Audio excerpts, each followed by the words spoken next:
Any update on King Miller? King's great. Good. 3 games left in this season. What's the message to the guys, just knowing how close you are to what you've been talking about this whole time? Yeah, just embrace it. You know, we're not trying to hide or like minimize it. You know, this is winning's fun. You know, putting yourself in opportunities to accomplish some cool things is a lot of fun, and making, every time you win, you make these games, more valuable, more important. And it doesn't mean that you change your approach, but I think, having an understanding and a realization that, like, this is a cool position you put yourself in, and you don't want to miss it. You don't want to do anything that would keep you from putting your best foot forward when you get these, because they're hard to get to. It's every year, when you're fortunate enough to get to this point, you realize that. And so, especially the way the game is now, there's so much parity right now in our game. And so, we're trying to embrace it, enjoy every moment, because it's gonna be over quick. And but this team is definitely embracing it right now. How do you balance emphasizing how important the opportunity is versus not adding too much pressure on guys as they go into the game? Yeah, I mean, I think there's a confidence from our staff of having a lot of people, not that we know it all, but a lot of us that have been there and been in the hunt and have been successful at it, a little bit.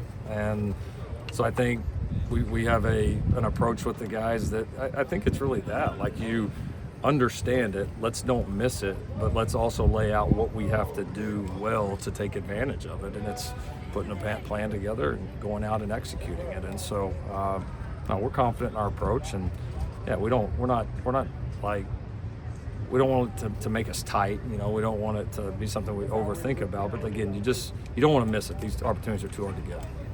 How do you measure your success right now, aside from wins and losses? I don't measure success.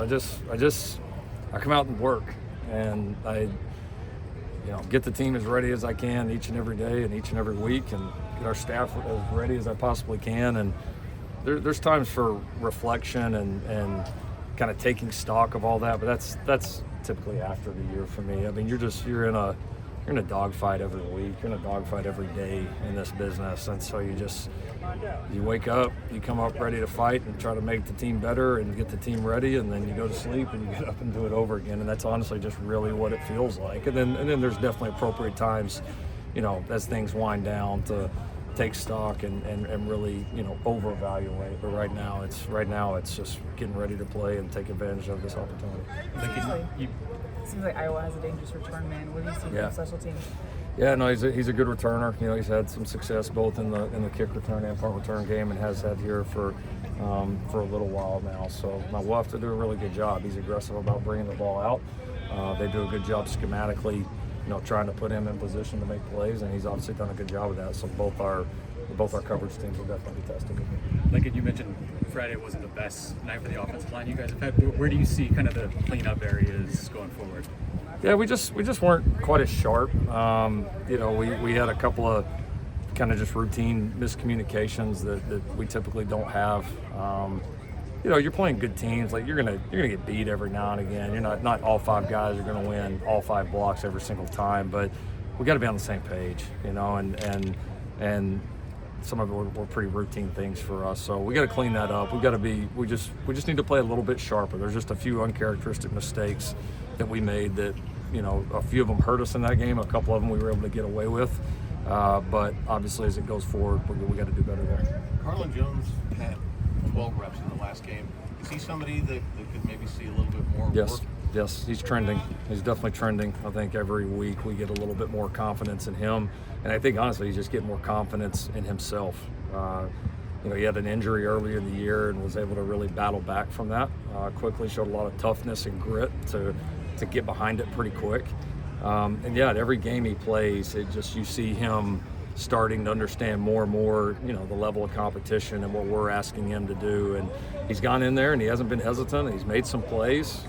He's, I think, definitely positioned himself to help us more now, and obviously bodes well for the future. How have you seen Danton just handle kind of the in-season adjustments with this defense, and where would you say this defense kind of is in the trajectory that you envisioned for it this season? Yeah, I think I think Dan and the whole staff have done a nice job. I mean, I think that's case in point. You know, we haven't started fast, which we know we got to do a better job of, but we have been able to get a lid on things pretty quickly, especially over the last few weeks. So I think, both Coach Lynn and the entire staff are communicating well. I think I could tell just listening on the headset that the majority of the staff has been together for a little while, and even like having Rob, where he and Denton have that history, like you feel there's a little bit more depth to it, which is obviously a good thing. So yeah, I mean, we're playing well. I feel like we've done a good job of when like leaks have sprung, we've been able to get them closed pretty quickly, and I think our players have taken to the adjustments as well, which has been huge. So obviously we got some big tests coming up, but no, I'm excited about the way we're progressing right now. Coach, how do you keep the team grounded this week in Iowa when you have that matchup in Eugene? It's USC Iowa. It's two really good programs. It's not hard to keep them grounded right now. I mean, this all our focus is on this. I mean, every one of these games they all matter a lot. We understand that, and so this is a big boy game, big time opportunity. It's honestly not very hard right now. On the fake punt, have you heard at all from the Big Ten outside of the statement that was released, and do you have any thoughts on the rule that was cited in that statement? I can't believe it got to this many questions. I do have thoughts. I mean, we're very aware of the rules. I referenced it a little bit on the show yesterday. The fake punt was entirely legal. Our guys did a fantastic job executing it, and there's not really a whole lot else left to say. Let's do one more. What I know stands you out? talked about the 6-game schedule. Is there getting an extra day having a Friday game? Is there a bonus at this point in the season?